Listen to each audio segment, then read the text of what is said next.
Well, hello, and I'd like to welcome you to our webinar to discuss the differences between historiography and historical research methods.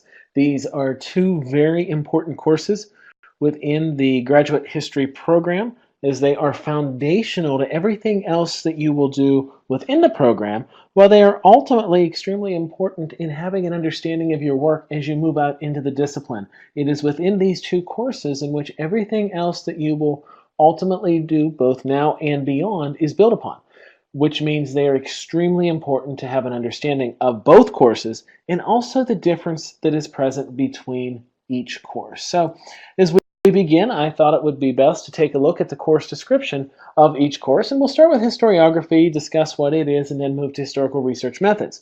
Historiography provides a deep-level exploration into the study of history and historical writing, focusing on the craft and profession of history and its relationship to society. The course contends with the changing nature of historical interpretations and arguments, and the role of historical meta-narratives in shaping one's understanding and experience of history. Students are asked to position and evaluate their own thinking in relation to various historical analysis, defending a preferred approach to a relevant area of interest. So I can sum all that up by stating historiography is the history of history. What do I mean when I say the history of history? Well, if we look at that course description, we focus on ideas such as the deep-level exploration into the study of history, evaluating your own thinking in relation to various historical analysis, and even defending a preferred approach. That is a focus on the history of history. In other words, we focus on how history works and ultimately why we have the interpretations that we do. And when we say this idea of studying the history of history, it also relates to studying how the discipline of history is developed.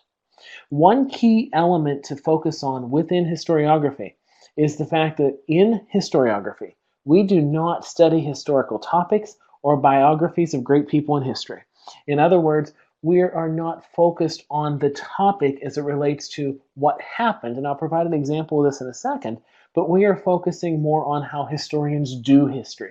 What is the interpretation? What is the analysis, and why have they changed? And if we put this in perspective with an example, in historiography, we can focus on that idea of interpretations. How has it been presented throughout history? Why have interpretations changed over time? And why is that important to note? We also, in historiography, draw connections between different historical interpretations. For example, what one author and what historian might have stated on this topic differs from another historian on the same topic. Why is that? What is different as it relates to the work of both, and why is their interpretation different? Also in historiography, secondary sources are your primary sources. As you're dealing with the work of other historians that have written on the topic, you are utilizing primary sources. This allows us to focus on those changing interpretations and explaining why they are significant. Now, as I mentioned, we'd have an example, and if we were going to focus on Andrew Jackson in historiography, we would not study Andrew Jackson the man. We would not look at anything that Andrew Jackson did in his life from his time in the Battle of New Orleans or living in Tennessee or in the White House. Okay, we are not focused on what he did as an individual, any of his accomplishments, or any of the issues surrounding Andrew Jackson the man. What we would look at with Andrew Jackson in historiography is how have historians interpreted Andrew Jackson. So in other words, we're going to look at individuals maybe such as John Meacham and Robert B. Remini and other historians and authors that have written on Jackson, and what are their interpretations of Jackson? Are they the same? Why has the view, if it has, of Andrew Jackson changed over history?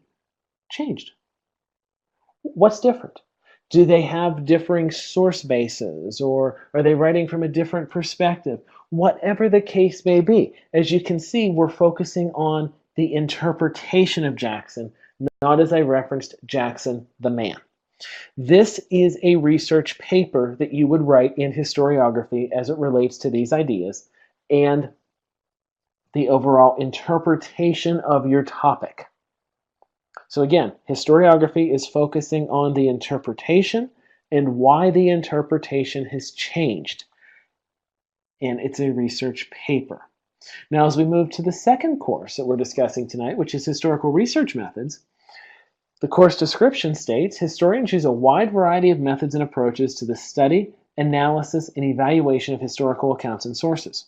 This course offers students an opportunity to investigate various methodological approaches and the relationships between method, theory, and interpretation in historical research.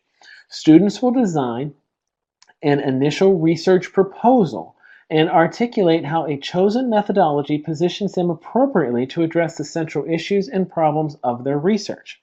So when we focus on historical research methods, we are focusing on the various methodological approaches that are utilized in historical research. And I purposely wanted to pull that statement out of that course description to place the focus on the method. Okay, we are looking at the method in historical research methods. Now, what do we mean when we say method? Well, how do we want to approach a particular historical topic? This is where the methodology comes into play, and sometimes these are also referred to as lenses of history. Okay, so if we were going to use the women's rights movement as an example, we would have to determine whether or not it was appropriate to utilize both women's history and gender history in your approach. What is your focus, and why are you making the case that your research is needed as it relates to developing the research proposal that we would look at in historical research methods? Again, the focus is on the method. Now, each course has a final project. The purpose is to display competency in the material covered. And each project is very different. And it's important to note that because sometimes students get confused as it relates to what the projects are and whether or not they can focus on the same topic for both courses. Well, it all depends. You have to remember in historiography, you're focusing on that interpretation. So in other words, if going back to our example of Andrew Jackson, how has the interpretation of Jackson changed over time? In historical research methods, with that research proposal, you are making the case for why your research is needed and making the case for how your research will differ as it relates to focusing on the method. Now, the final paper, as we talked about in historiography, does focus on interpretation, not the history of an event. Okay, and I can't emphasize that enough because if we think about historiography and if we're writing a research paper, and again, utilizing our example of Andrew Jackson, and we're focusing on everything that Andrew Jackson did in his life, that is not a historiographical paper. That is a research paper. Rather, our focus needs to be on how Andrew Jackson has been interpreted in history and how those interpretations have changed for historiography. For historical research methods, this is where, as I referenced, you're going to complete your research proposal in which you propose research. Again, you make the case for why research is needed. You make the case for how your research will differ, and you will not complete the research. So if we still wanted to focus on our topic of Andrew Jackson, for example, as it relates to our research proposal, this is where you would have to make the case for why your research is needed. How will your research differ? What gap is present within current research that your research will fill? And what method will you utilize within your research?